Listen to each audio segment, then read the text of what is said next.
Evening descended over the Wild West like a bruise blooming across the sky, spreading in slow strokes of violet and burnt orange that clung to the dying light. The wind whispered against the distant cottonwoods, making the branches quiver as though they remembered something painful. Inside Beckett Hayes' ranch house, a dim lantern flickered beside the window, its glow carving trembling halos along the wooden walls.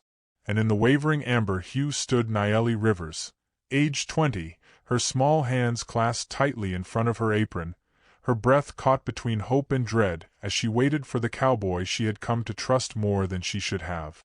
As if the silence itself feared what she was about to hear next.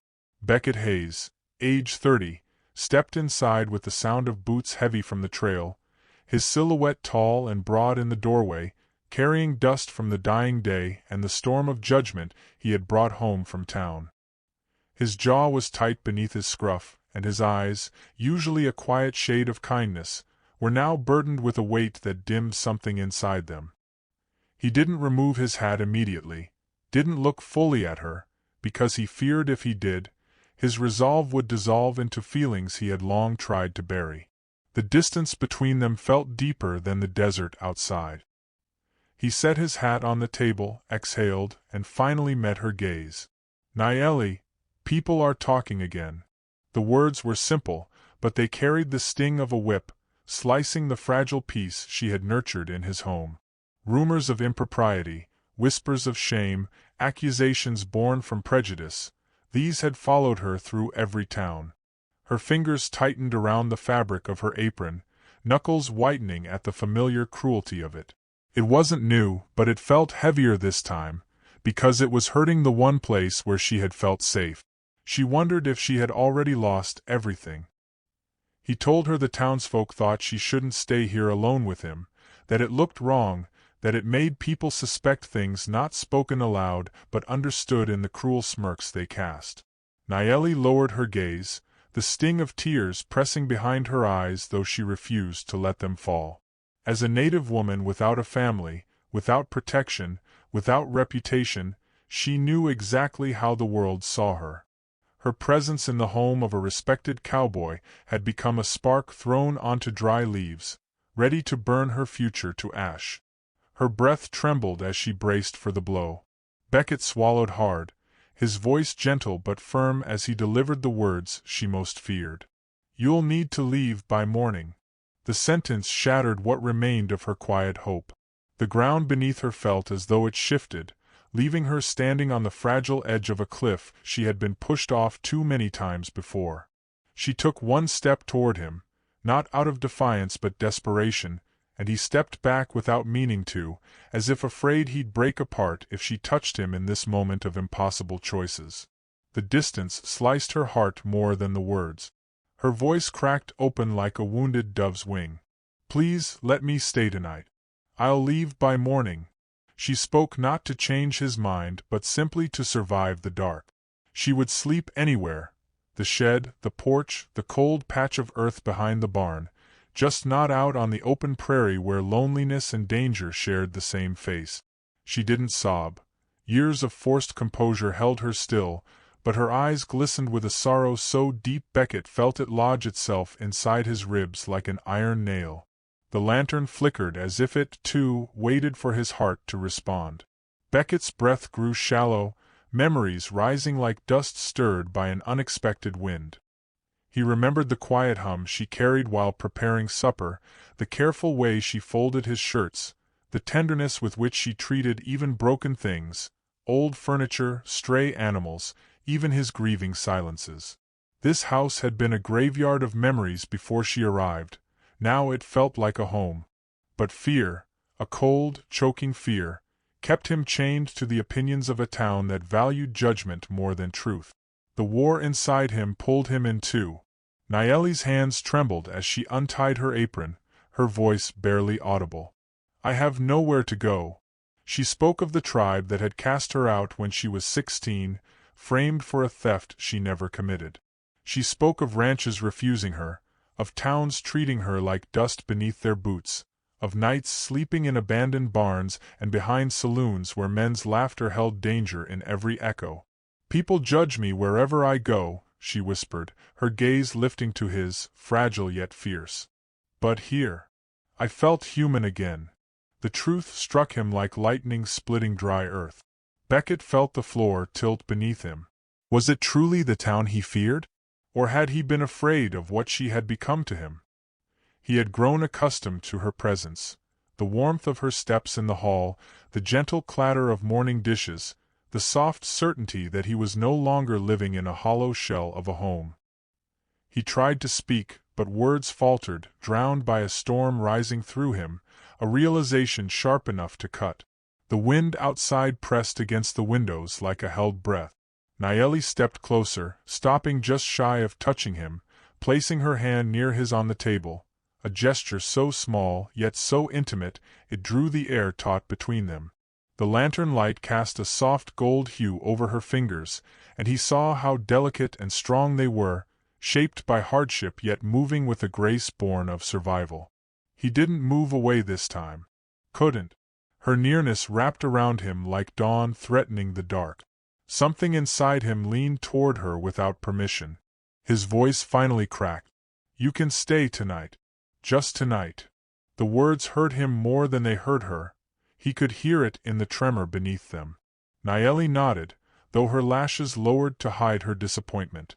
She moved toward the small kitchen to finish cooking the meal he'd barely touched, each step careful, as if she feared the floorboards themselves would judge her.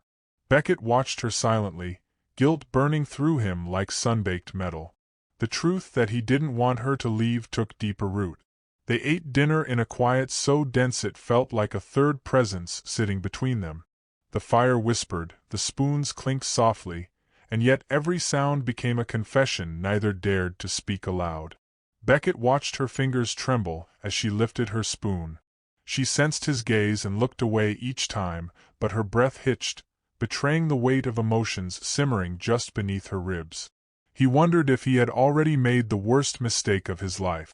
The firelight danced over their silence like a restless spirit. When she reached to refill the lantern oil, her hand brushed his. The touch was brief, barely a whisper, but it was enough to set his pulse hammering. Nayeli froze, her breath catching, eyes widening in instinctive apology, but Beckett didn't withdraw. He watched her as though rediscovering her all at once, as though the truth he had denied now stood before him in the shape of her delicate trembling. He knew then that letting her go would break him. A sudden knock split the moment like a gunshot. 2 ranchers stood outside, sneering, asking why the Apache girl was still here. Their voices dripped with mockery, their eyes crawling over Nayeli like she was less than human. Beckett's jaw tightened, fury building like a thunderstorm in his chest. Nayeli shrank back instinctively, folding in on herself the way people who've been wounded too many times learn to protect their hearts. Something inside Beckett snapped awake. After slamming the door behind them, he turned to her with a pained expression, whispering, "I'm sorry. I should have protected you." His voice cracked beneath the confession, raw and vulnerable. He admitted he had allowed fear, of judgment, of loss, of his own hidden emotions, to dictate choices that tore into them both. Nayeli listened, her eyes soft with disbelief, her breath held captive between forgiveness and fear. The room felt suspended on the edge of a revelation. He took one step closer, then another. His voice was barely above a whisper. "Nayeli, don't leave." The words escaped him like a truth long caged, trembling with sincerity. She blinked, stunned.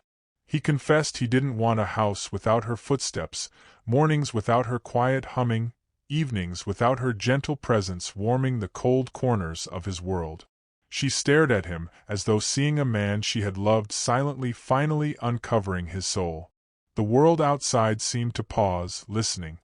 Her voice wavered as she stepped close enough to feel the warmth of his breath.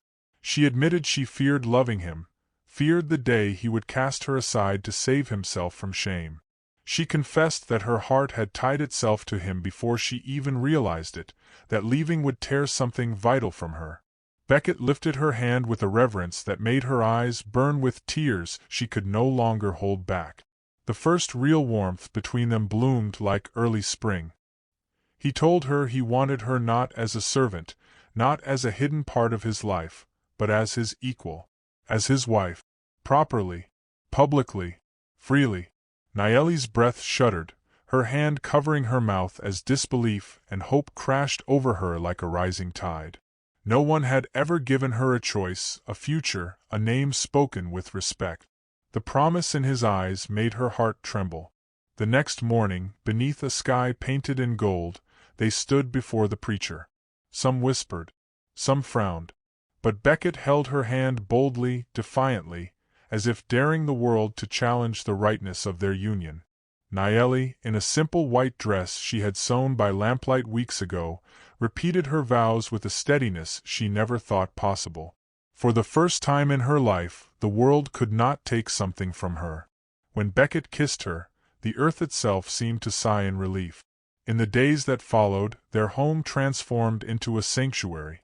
Beckett taught her to ride his gentlest horse, her laughter ringing softly across the fields like a bird finding its voice again. Nayeli planted herbs by the porch, stitching color back into the soil. Their love grew not through declarations, but through quiet gestures. His hand brushing her arm when passing behind her, her fingers smoothing dust from his shoulders, their gazes lingering longer each day. The life they built felt earned, tender, and deeply alive. If one were to stand on their porch at dusk, the silhouettes of two souls leaning into each other would be framed by the sinking sun, their shadows long and intertwined on the earth. Their laughter would drift like a soft hymn of survival. And perhaps then you would understand something essential, that love in the Wild West didn't roar, it whispered, it healed. It chose softly, stubbornly, and against every odd the world stacked against it. And maybe this tale stays with you because somewhere in your heart, too, lives a piece of Nayeli's courage and a piece of Beckett's awakening. The story leaves behind a quiet hope that lingers long after the lantern burns out.